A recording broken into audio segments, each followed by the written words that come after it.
com a mesma deficiência de exame que antigamente nos presidia às observações. A matéria e as leis em nosso plano permanecem bastante diferenciadas, embora emanem da mesma origem divina. É muito interessante, dá uma paradinha só. É muito interessante essa questão, né, da matéria espiritual e da nossa matéria física. Embora emanem, né, da mesma origem divina, e com certeza no plano espiritual deve haver, né, os elementos que caracterizam a nossa vida na Terra, os elementos químicos, né, elas vão ser regidas, né, por leis diferenciadas no plano. E, obviamente, isso, de uma certa maneira, dado que nós estamos num plano material diferenciado, não temos condições, a percepção e a liberdade de movimento que têm os espíritos que vivem no plano espiritual.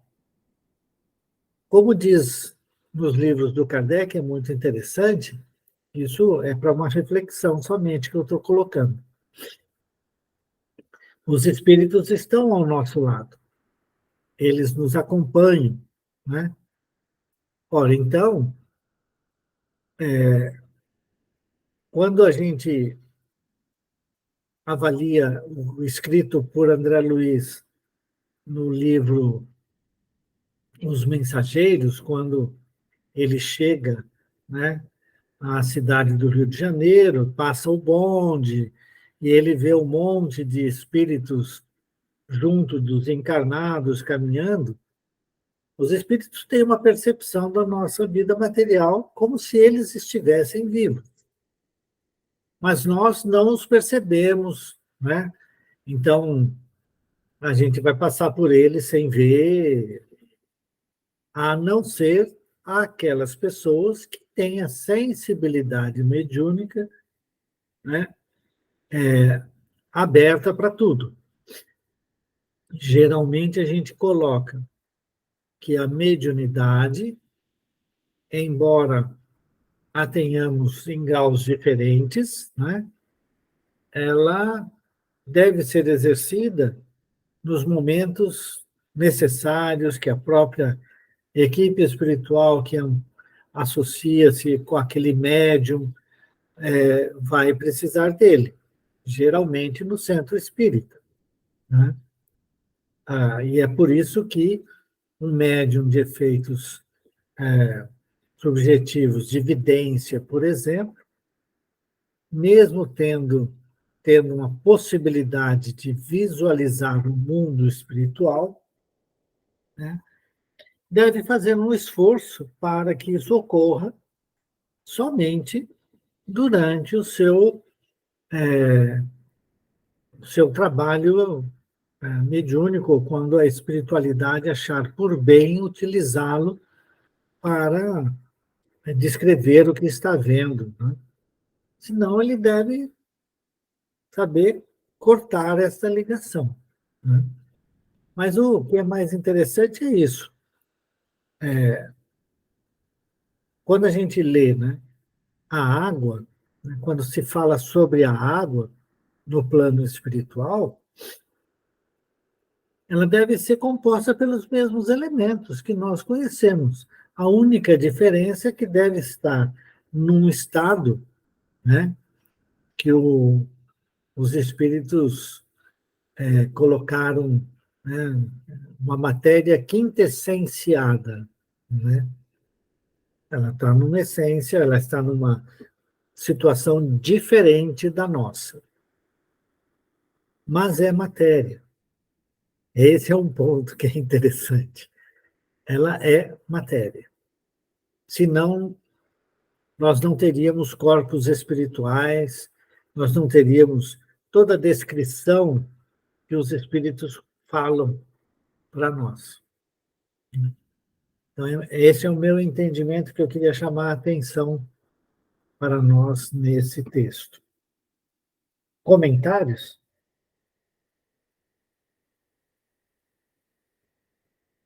Tá bom. Então, vamos em frente. As considerações eram sumamente interessantes para mim, em tal conjuntura, apesar de já não ser leigo no conhecimento da aplicação de energia elétrica na colônia espiritual em que eu mantinha residência. As palavras de Hipólito tinham a virtude de aliviar meu cérebro atulhado ainda de reminiscências viciosas da crosta. O estimado amigo, não obstante, reconhecera a leveza da substância etérica, em comparação com os fluidos grosseiros que constituem os corpos terrenos. Chamou-me a atenção para o esforço hercúleo dos trabalhadores que articulavam diversos serviços atinentes à próxima modificação. A tarefa exigia decisão e boa vontade, assombrando o ânimo mais forte. Vamos em frente. A não ser que alguém queira fazer algum comentário. O estimado amigo, não obstante reconhecer a leveza... já lemos Já isso, né? foi. A utilização de recursos ali, naquela casa de benemerência, insulada em tão escura paisagem, custava inauditos sacrifícios. A densidade da região influía inequivocamente nos serviços e os colaboradores despendiam atividades de gigantescas proporções.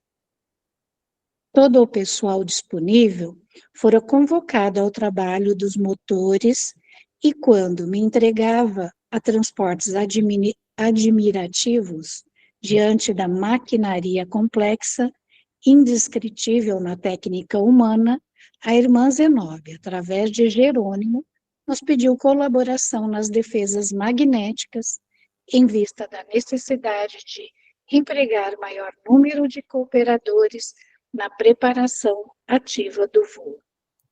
Isso, dá uma paradinha só. A gente fica pensando, né? Como que poderia ser tanta coisa? As defesas, a utilização dos recursos, né? Era um esforço hercúleo dos trabalhadores em todas as atividades, né? E ele dizia que assombrava o ânimo, né? Toda tarefa exigia tão boa vontade que assombrava o ânimo dos mais fortes, né? E, e eles trabalhavam principalmente com o funcionamento dos motores, né? As descargas elétricas, e que a densidade da região, né, influía bastante nos serviços dos colaboradores, né?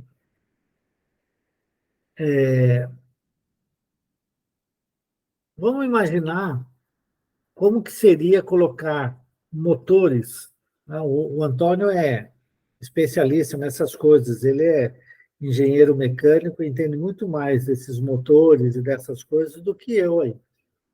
Imaginar a gente colocar motores para funcionar num ambiente hostil, né? Úmido, com muita umidade, né? Com, sob pressão diferente da atmosfera que ele está acostumado a funcionar. Então, é mesmo bastante complicado. Você tem que exercer inúmeras ações que possam proteger os motores e fazê-los funcionar, né? Então, é interessante. Mas a minha pergunta é: será que são realmente as atividades, principalmente, eu vou chamar braçais ou mentais. Eu falo isso, né, porque a maioria do pessoal foi convocada para trabalhar nos motores, né, e o André falou assim que ele sempre... eu não consegui nunca imaginar, eu já li essas coisas aqui várias vezes. O que será, né? Transportes admirativos, né? Que ele se dedicava, o André, a não ser ficar vendo o que está acontecendo, não é? É isso que eu acho que ele estava fazendo. Não estava fazendo nada, a não ser ver e ficar admirado. Nossa, que coisa, olha que loucura que é esse trabalho todo, né? E aí a irmã Zenobia pediu, né, colaboração nas defesas magnéticas, né, na necessidade de empregar maior número de cooperadores na preparação ativa do voo. Por quê? Porque os motores é que vão fazer funcionar para a casa transitória levantar voo, né? Mas tinha que ter gente cuidando das defesas magnéticas. E aí, como que seriam essas defesas magnéticas? O que vocês acham? É com o pensamento? Ou é realmente também uma atividade, entre aspas, braçal? Porque, veja, tem uma questão interessante aí, né?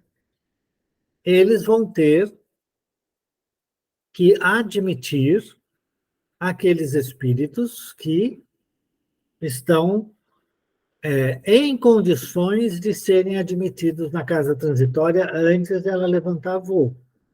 Os demais não vão poder adentrar a casa transitória. Então, não pode ser somente uma atividade braçal, tipo, né, dar disparos de raios magnéticos, sei lá, qualquer coisa assim. Tem que ser aí, nessa hora, uma atividade mental também, para permanecer, né, a coisa. Então, eu estou elocubrando aqui, sabe? Mas fico imaginando como que seria isso. Antônio, você está sem som. Eduardo, eu estava aqui pensando, vamos pegar duas informações que nós temos, né, no livro dos Espíritos. A primeira dela, que é a matéria básica, é o fluido cósmico universal, né? Sim. E ele é sensível ao pensamento. Sim. No livro dos Espíritos também fala que o pensamento é para os Espíritos como as mãos são para nós aqui no plano que nós estamos vivendo, no plano carnal, né? Tá. Tem essas duas informações. O magnetismo é algo muito constante, pelo que a gente vê no mundo espiritual, né? Porque o pensamento é força, mento, eletromagnética, né? Está lá no mecanismo da mediunidade. O pensamento em vida, ele fala que o pensamento é força eletromagnética, né? No mecanismo da mediunidade, André Luiz amplia, né? Mento eletromagnético. Então, o pensamento ele é uma matéria que tem, pelo que eu estou vendo aí, uma influência muito grande, né? Por exemplo, você vai no Japão, lá onde é mais comum esses trens de alta velocidade, vamos dizer assim, ele viaja praticamente no ar, né? Quando ele liga o campo magnético, ele sobe em torno de 5 centímetros, eu não me lembro exatamente a medida, mas ele fica sobre o campo magnético. Lógico que tem um trilho para guiar, tem alguns mecanismos que pode haver uma oscilação, né? Então, eu fico imaginando o seguinte, como que é gerado esse campo lá? Que aí a gente não tem acesso a essas informações da física do plano espiritual. A gente só tem notícia, né? Mas as fórmulas, como que isso funciona lá, a gente não tem. Mas acho que o recurso mais usado lá é o recurso do pensamento, né? Quanto mais evoluído o espírito, mais força ele tem para lidar com essa questão do pensamento. Eu acho que, fazendo algumas inferências, é por aí, né? E esses mecanismos, vamos dizer assim, esses motores, devem ser recursos para canalizar essa energia que vem do pensamento, né? Desses espíritos, que já têm controle sobre isso, né? Então, é algo assim, que ali estão na região também muito materializada também, né, Eduardo? Uma região Sim, densa também. Então, precisa de outros mecanismos para poder, não só o pensamento dar conta, né? é o que eu acho. Eu também penso assim. Então, deve, deve ter recursos, por exemplo. Eles estão, tecnologicamente, eles estão muito à frente da gente aqui no plano carnal, né? Uhum. Diz o, algumas palestras do Chico, comentando que eles estão há 100 anos à frente em termos de tecnologia de conhecimento, né? Talvez muito mais, né? Talvez bem mais, né? Então, a gente não tem ideia, por exemplo, a gente vê no nosso lar, eles usavam TV, né? Provavelmente parecida com a TV de LED, usava tablet, né? Usava algum sistema de comunicação na época, isso na década de 50, né? É. Então, hoje, isso é normal para nós, o celular e tal, mas a gente já está tomando contato com as ondas eletromagnéticas, né? É o mecanismo que nós estamos entendendo. E ela traz energia, ela carrega energia, né? Uhum. Então, tem coisas aí.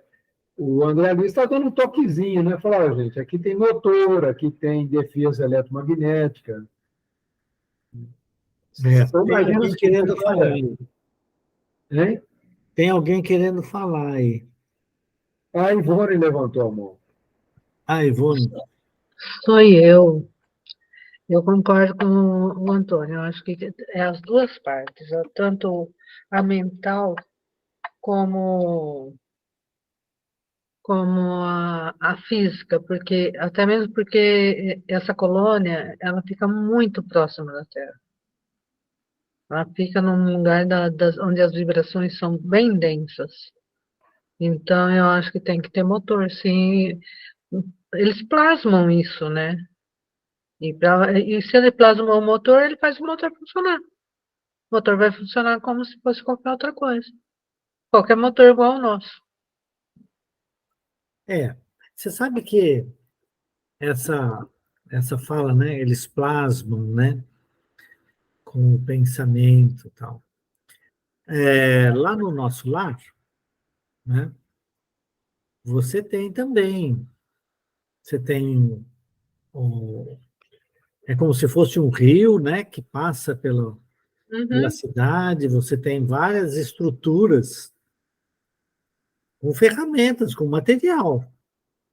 A densidade só que é diferente, né? Então, eu tendo a entender que o mundo espiritual é tão material quanto nós, para os espíritos.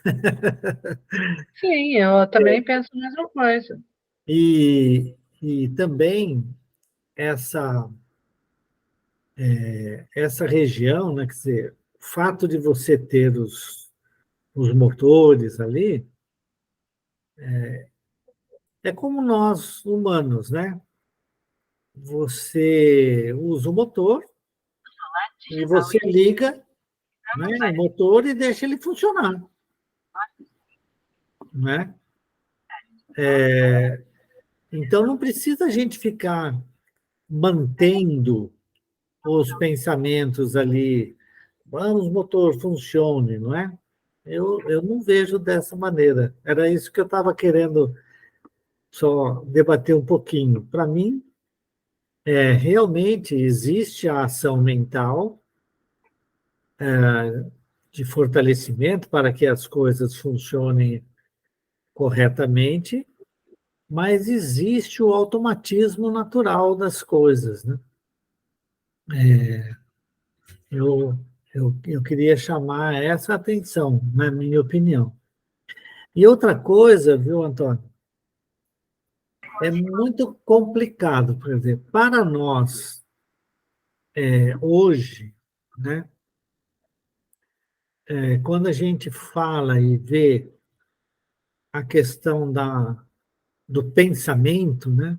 Ser uma onda eletromagnética, como diz o André Luiz, ele usa força eletromagnética, né? Mas é uma onda, né, que se propaga. Os estudos que a gente até viu sendo feito aqui na Unicamp, que eu já relatei uma vez, o sujeito é colocado numa gaiola de Faraday, né?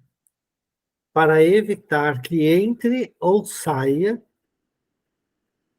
uma onda eletromagnética dentro do ambiente em que ele está. Também ele é desconectado de rede elétrica naquele lugar. Ou seja, no máximo, o funcionamento das coisas ali são a bateria completamente isolada do mundo externo ou que está dentro da gaiola. Mesmo assim, com essa gaiola de Faraday, o pensamento de um sujeito dentro da gaiola afeta o pensamento do outro fora da gaiola de Faraday. E aí a gente fica naquela, bom, se o pensamento é uma onda eletromagnética, ele tem que estar numa frequência que nós não conseguimos impedir que ele passe fora do que nós conhecemos. É interessante, né? São outras leis, né, Eduardo? Não, tem que ser das mesmas leis. Eu digo assim, as leis que regem o plano espiritual da física, a gente não tem muita informação, né? Como que é isso, né? Eu estava pensando, por exemplo, essas defesas eletromagnéticas. Um capacitor, por exemplo, você coloca um capacitor carregado num sistema, né, aqui no nosso mundo, se a gente fecha a Terra, ele descarrega na gente, é um chocão, né? A gente, por exemplo, na indústria, inclusive, você tem que sempre tomar cuidado de descarregar esse disjuntor, com capacitor, né? Descarregar o capacitor, senão você mata o infeliz que for desligar lá. Então, são cuidados, tem uma série de procedimentos que a gente adota e tal. Então, você cria uma defesa, por exemplo, que o cara encosta na cerca, aquele capacitor ele abre, né? Deve ser um outro tipo de se juntar essa energia, né? Para poder dar proteção eletromagnética. Quer dizer, são coisas que a gente não tem muita visão das equações que regem, né? O André Luiz ele faz muita similitude, né, com o que nós temos da física aqui, para a gente poder ter uma visão, um pouquinho da visão do que acontece lá no outro plano, né? Mas são frequências completamente diferentes, né?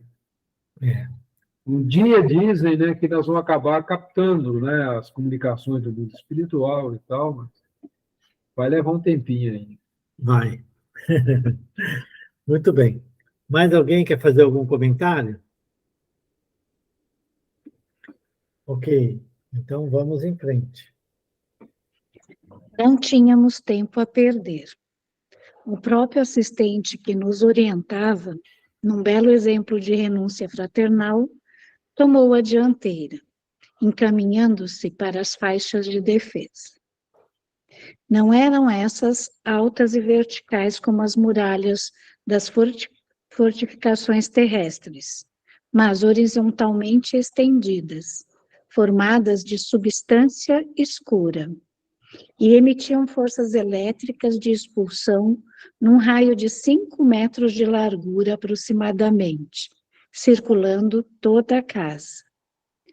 Diversos focos de luz permaneciam acesos e, em rápidos minutos, determinado responsável pela tarefa colocava-nos ao corrente do trabalho a executar. Continua?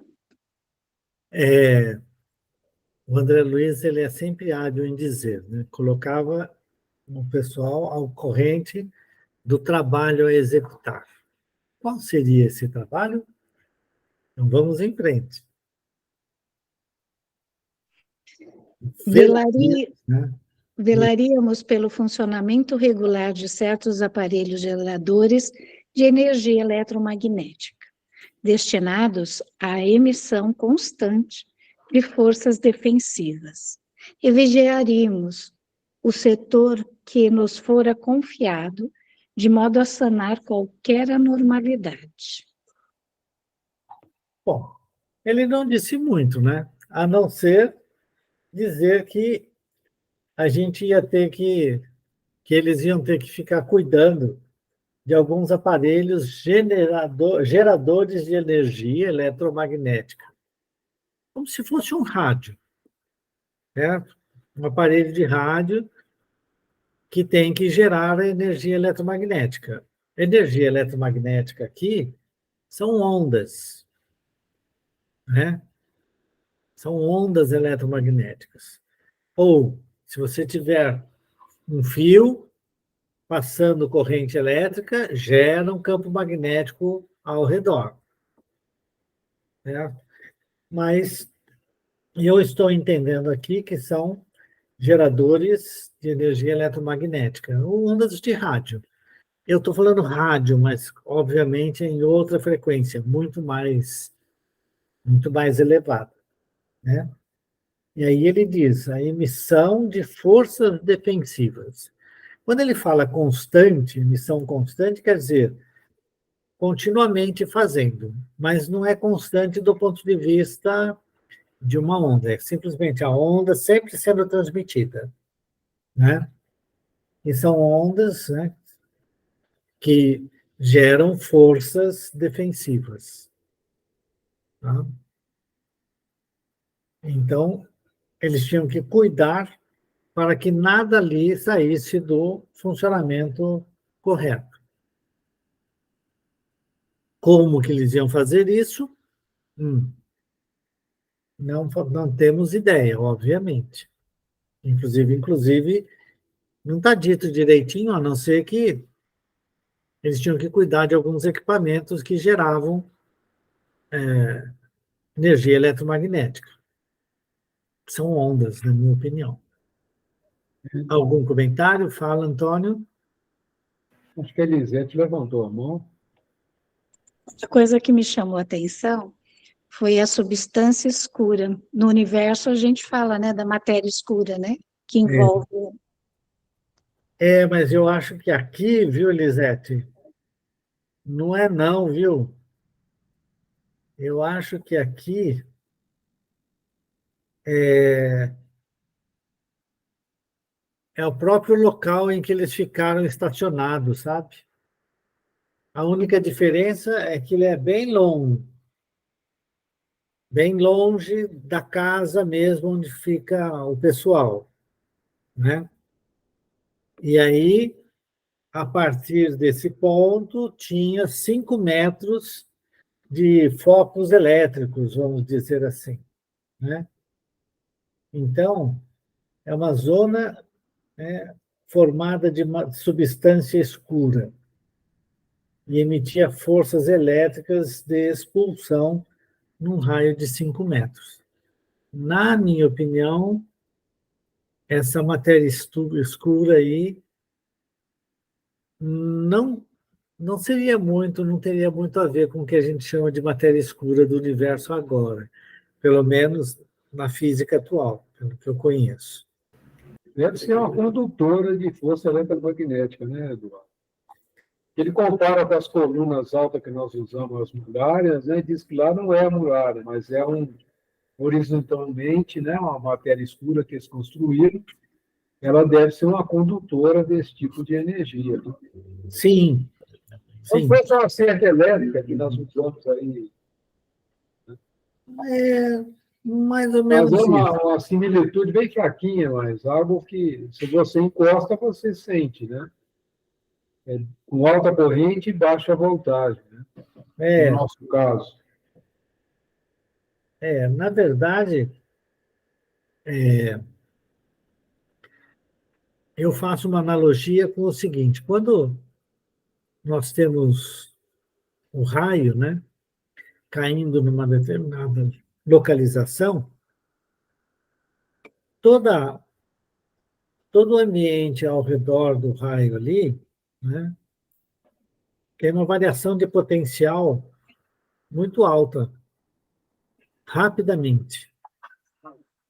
E isso é muito comum para matar animais, né? Por exemplo, se você tem uma. É muito comum em gado, né? Em lugar. Você tá com o gado que se esconde embaixo na chuva do temporal, ele se esconde embaixo de uma árvore. E se o raio cai ali, a tendência é que os animais morram de choque elétrico. Então, eu acredito aqui que essa substância ao redor da casa é, na verdade, aonde a casa aterrissou, né? Aí você tem essa substância que é eletricamente diferente do local em que normalmente eles estão. Tanto é que eles não vão ficar em cima dessa matéria escura. Eles vão ficar fora. É o que eu entendo. Bom, sei lá. Dá a impressão que é uma condutora, né? É uma região condutora de Condutora eletricidade. desse tipo de Isso, energia que eles usam. isso. Chegou ali, vai levar um chocão. Vai levar um chocão. Por isso que eu faço semelhança a isso. Eles energizam eletricamente essas regiões. E essa matéria escura, é uma matéria que pode ser, vamos dizer assim, condutora de eletricidade, né? É o que eu penso. Muito bem. Vamos em frente? Estamos especulando um pouco aqui, certo? Porque é a descrição que a gente tem. É. Finalizando as explicações, assegurou o colaborador: temos determinação para receber todos os sofredores que se apresentarem renovados, facultando-lhes ingresso ao pátio interno.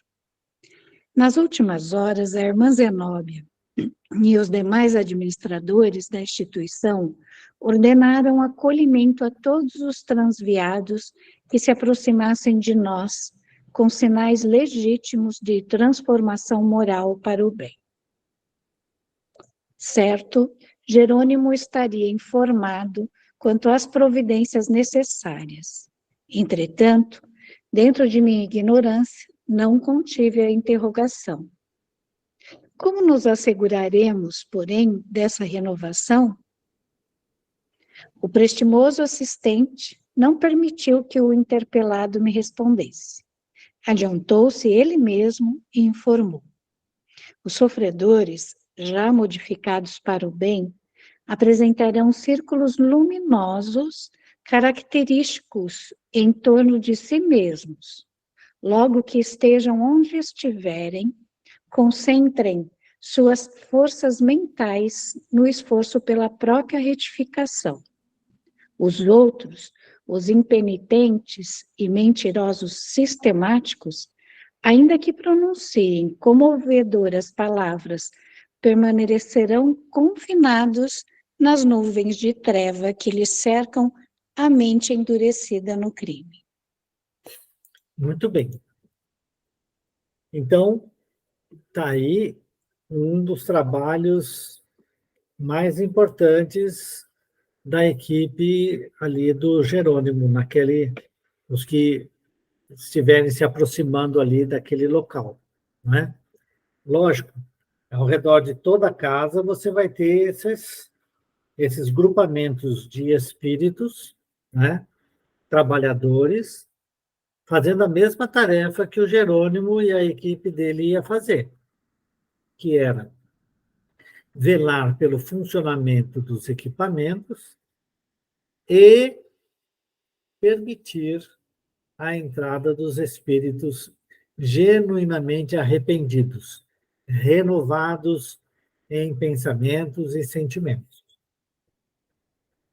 E é, portanto, imprescindível a presença, né, desses trabalhadores, como Jerônimo, André Luiz, que vão ficar ali, né, na recepção aos necessitados.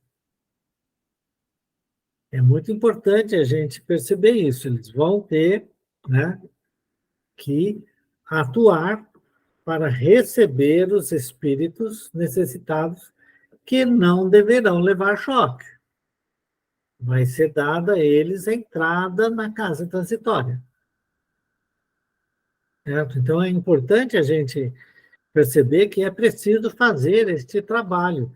E o André Luiz estava com dúvida, né? E o Jerônimo já explicou, não, fica tranquilo que aqueles que genuinamente se arrependeram e estão no seu processo de renovação, vão apresentar um halo de luz própria.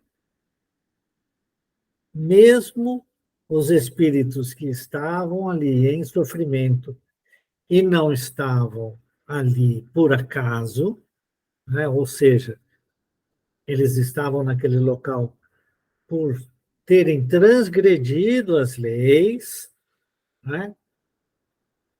Ao se renovarem, ao se realmente se colocarem na decisão, né, de modificação para o bem, eles produzem a própria luminosidade, que vai diferenciá-los dos maldosos e impenitentes no mal, que o Jerônimo comenta aqui. É muito interessante isso. Ou seja, nós fabricamos a nossa própria luz,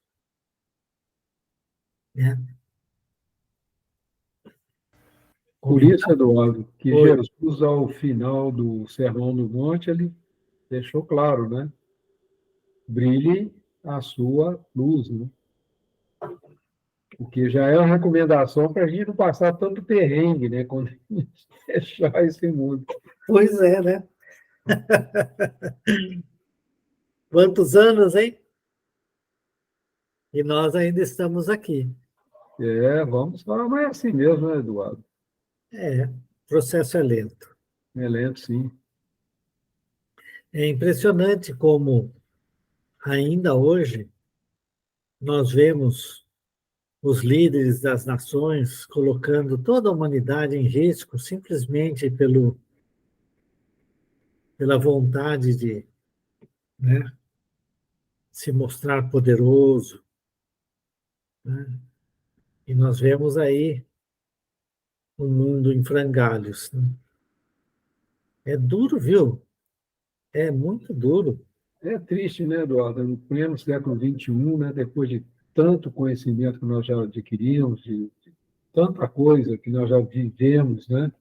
Pois Na é. Segunda Guerra Mundial, na Guerra do Vietnã, e outras tantas, né, que nós já passamos, Uhum. o homem deve trazer ainda esse desejo do confronto, né? Que É coisa. algo que só mesmo Jesus para compreender, porque está acima fica acima da compreensão, né? Fica acima da nossa compreensão mesmo. Não, eu só confio, né, em Deus, em Jesus, para, diante desses acontecimentos, que a gente sabe que acima da misericórdia está a justiça, né? É cada um segundo as suas obras. Então, temos que ter realmente bastante fé nesses momentos, né, para a gente poder brilhar a luz. Senão a gente fica escurinho também, se deixa levar por essas ondas de pessimismo, né, Eduardo? De desânimo, né? Não podemos de forma nenhuma. Não, eu concordo, mas é só um comentário assim que Não, a gente fica. eu tenho o mesmo sentimento. É impressionante. E faço uma pergunta muito séria para mim. Se eu estivesse à frente de uma nação, será qual a atitude que eu tomaria? Né? Pois é. Eu faço essa pergunta para mim mesmo. Se eu não me deixaria levar por essas ilusões, né? Então, a pergunta que você tem que primeiro se fazer é o seguinte: com todo o conhecimento que você tem hoje, você se lançaria para liderar uma nação no mundo de hoje? Só, na minha opinião, tá? Só se fosse uma missão para ser realizada. De outra forma, poder temporal, pelo menos para mim, estou muito longe de querer. Não, Devo ter exercido e feito muita coisa errada. Portanto, não quero saber. tem que ter uma estrutura, Eduardo, que Mahatma Gandhi demonstrou, né? Mandela, de certa forma, demonstrou, mas que é muito difícil, viu, Eduardo? É muito difícil. Não é simples, não, porque você vai lidar com pessoas, com interesses, com situações muito delicadas. Então, não é para qualquer um, não. Não é para qualquer um. Não é, não. Eu concordo. Vamos em frente? Os esclarecimentos era bastante significativo. E silenciei satisfeito, compreendendo mais uma vez a grandeza da purificação consciencial em lugar dos protestos verbalísticos que se fazem através dos jogos brilhantes da palavra. Entregávamos-nos tranquilos ao trabalho quando indescritível choque atmosférico abalou o escuro céu. Clarão de terrível beleza varou o nevoeiro de alto a baixo, oferecendo por um instante assombroso espetáculo. Não era bem um relâmpago conhecido na crosta, por ocasião das tempestades, porquanto as descargas elétricas da natureza sobre o chão denso são menos precisas no que se refere à orientação técnica de ordem invisível. Observava-se ali o contrário. A tormenta de fogo ia começar, metódica e mecanicamente. E aí? Quando a gente está...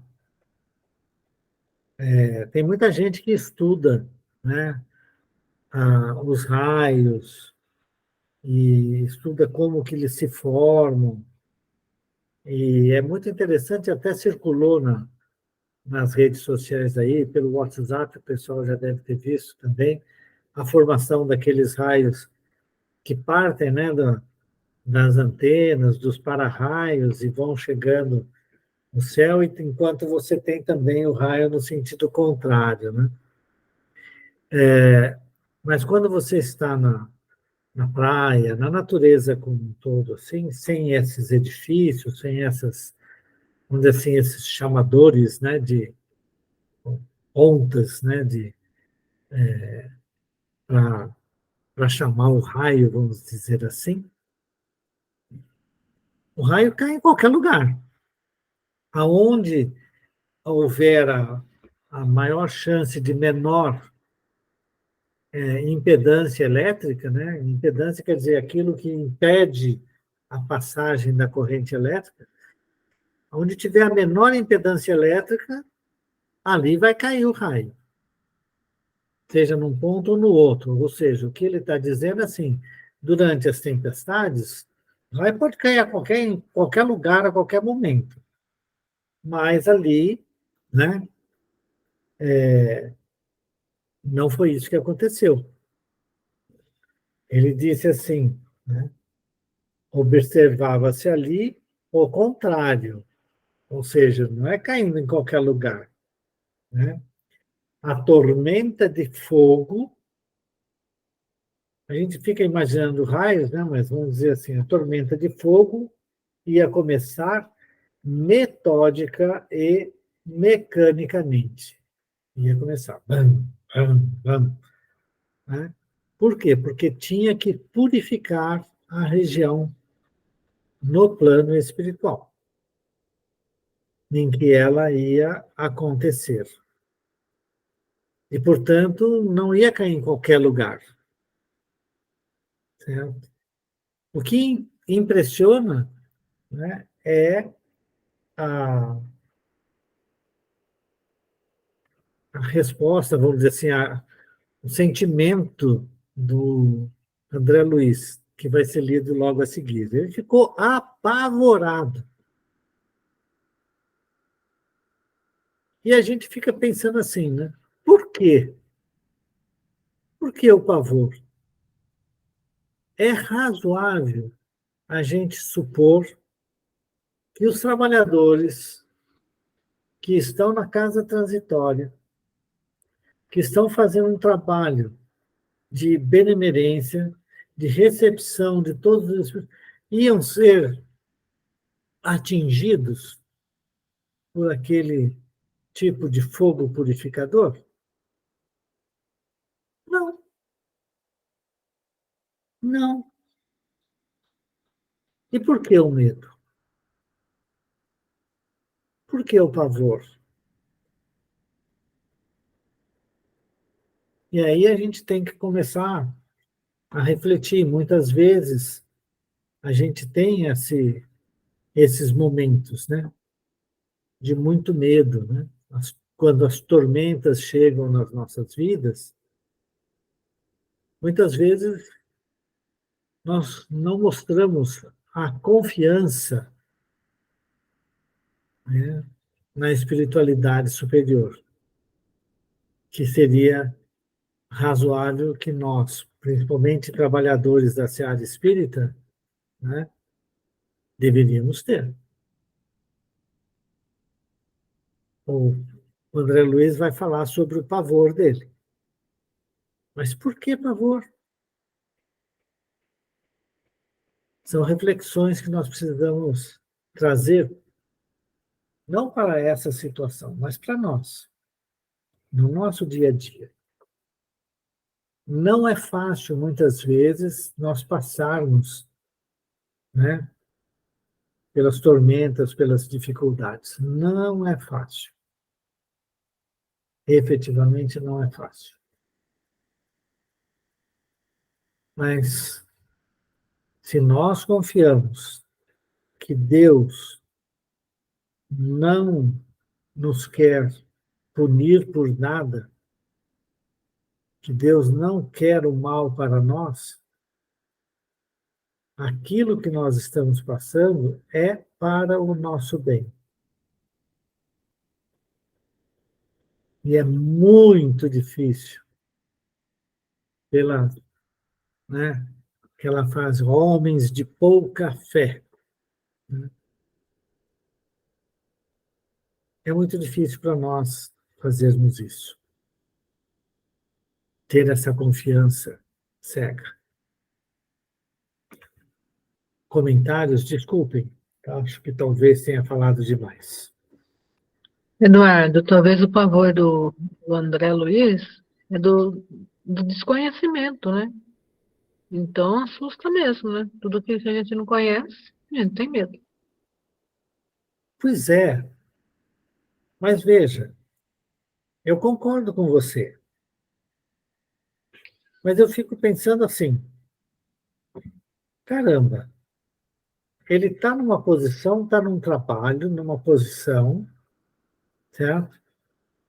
Que tem efetivamente uma tarefa de atender, de receber, de acolher os espíritos sofredores que vão buscar a casa.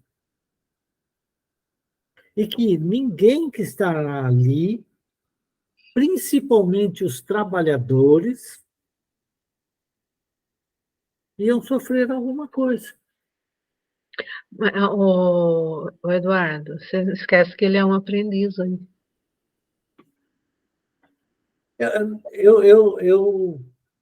Eu acho isso, tudo bem. Como aprendiz, tudo aquilo que a gente é exposto a primeira vez e a gente não conhece direito e não domina, a gente se assusta.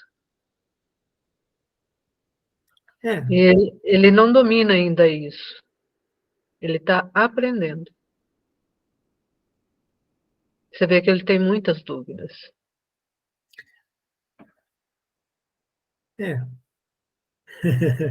Eu sou um cara que julgo mal. Não é que você julga mal, não é isso. É você muito racional, só isso. Esquece do sentimento, às vezes. É verdade. E sabe o que eu estava pensando aqui, Eduardo? Essa coleção do André Luiz e o próprio papel do André Luiz. O André Luiz, na realidade, ele foi um médium, né? Também. Ele está trazendo informação do mundo espiritual, atuando até como um medianeiro para o Chico Xavier. Mas ele está muito próximo da gente, da nossa natureza, do nosso psiquismo. Ele passou pelo umbral, né? Um período lá no umbral. Ele trazia as deficiências deles na vida, pelas pisadas fora da bola aí, né? Na vida e tal. Então, ele está muito próximo da gente. Então, esses livros mostram as surpresas que nós podemos ter quando nós desencarnarmos. E se tivermos sorte, né? De ter o amparo que ele teve. Mas é interessante que a gente precisa... Nós estamos muito mais próximos de um André Luiz, né? Do que esses companheiros que o estavam orientando, como o Jerônimo e a Zenobia, etc. Então, é interessante porque ele traz uma certa simpatia. É mais fácil da gente entender. Você vê, por exemplo, o irmão, a questão do irmão Jacó, né? Trabalhador, o dialogador de primeira linha, né? Quem conheceu o Figner, né, sabe quem é, quem conviveu com ele, a gente lê sobre ele e tal. E olha a perrela que ele passou. Ele não brilhava a luz. Né? Ele não brilhava, o bichinho estava escurinho, escurinho. Isso traz para a gente uma série de alertas, né? Porque conhecimento é uma coisa, sabedoria é outra. E como você vive o conhecimento e consegue botá-lo em prática, você adquire a sabedoria. Mas enquanto você não faz a prática, você não sabe. Por isso que tem que passar um perrengue na vida, para a gente poder botar em prática aquilo que nós estamos aprendendo. Né? O tal do amar o próximo como a si mesmo. Vamos pegar isso aí que é basilar. Né? Bichão, quem é que sabe amar o próximo como a si mesmo? Cá entre nós, verdadeiramente. Nós estamos tentando, é ou não é? Na hora que a coisa aperta, fica estrangular o danado, né? Não, é natural isso. A gente tem que lidar com isso com certa, vamos chamar naturalidade, mas tendo consciência disso na nossa vida, né? Então, o Luiz é um protótipo nosso amanhã. Se nós tivermos sorte, ainda brinco ainda. Eu acho que... Eduardo, chamou você de irracional, tá? Desculpa. Eu sou bem racional mesmo. Mas não deixo de me muito assustar emotivo e chorão. Quando cai um raio aqui perto, assim, você está quieto, você está sabendo que está tendo a tempestade lá, mas o negócio... Ah, meu... Quem é que dá um pulo, né? A gente dá um pulo. Ele também deve ter dado um pulo dele. Aqui, onde eu moro, Eduardo, tem pouco para-raio. De vez em quando cai raio nas casas aqui, sai queimando tudo. Só para você ter ideia. Agora que eles colocaram alguns para-raios aqui, melhorou, mas de vez em quando cai nas antenas aí, bichão. Isso está fazendo um estrago Quem não tem aqueles disjuntores especiais, né, que desarmam, eu esqueço o nome, eu tive esse cuidado aqui, que desarma, apaga tudo, não dá uma descarga maior. Mas tem pessoas que não colocaram, não sabem disso, não tem aterramento na casa, então vai embora tudo, queima a televisão, queima a geladeira. É isso Cai mesmo. mesmo, é um estouro, cara. Um dia caiu aqui, mas foi uma explosão que eu afinei. Parecia que estava começando um bombardeio aqui do lado. E a gente pula mesmo, né? Mas eu sou pior que a cachorro que eu debaixo da mesa. Então tá bom, gente. Então marca aí para a gente começar de novo em Dominou-me angustioso pavor.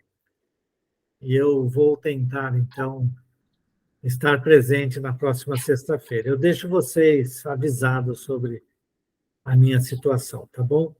Talvez eu tenha Ok. que passar com meu irmão lá em São Paulo. Beleza? Eu vou Beleza. fazer prece de encerramento e início do próximo, tá bom? Amado Mestre Jesus, com muita alegria no coração, nós estamos encerrando o estudo do livro Obreiros da Vida Eterna, bastante proveitoso, bastante esclarecedor para todos nós, levando-nos a muita reflexão. E buscamos, Senhor,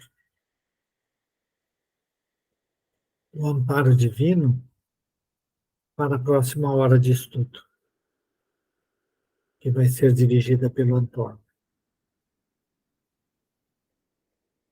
Que ele possa ser bastante feliz nas colocações, em trazer a matéria para todos nós, que ele seja assistido pelos benfeitores espirituais, que todos nós possamos aprender um pouco mais para colocar em prática no nosso dia a dia os ensinamentos da doutrina espírita. Ofertamos, Senhor, a prece de Pai Nosso, à equipe espiritual, encerrando o estudo das 7 horas e iniciando o estudo das 20 horas. Pai nosso que estais nos céus, santificado seja o vosso nome, venha a nós o vosso reino, seja feita a vossa vontade, assim na terra como no céu. O pão nosso de cada dia nos dai hoje, perdoai, Senhor, nossas dívidas, como perdoarmos nossos devedores, perdoai nossas ofensas, como perdoarmos aos nossos ofensores. Não nos deixeis cair em tentação, mas livrai-nos, Senhor, de todo mal, porque vosso é o poder, o reino e a glória para todos sempre. Que assim seja.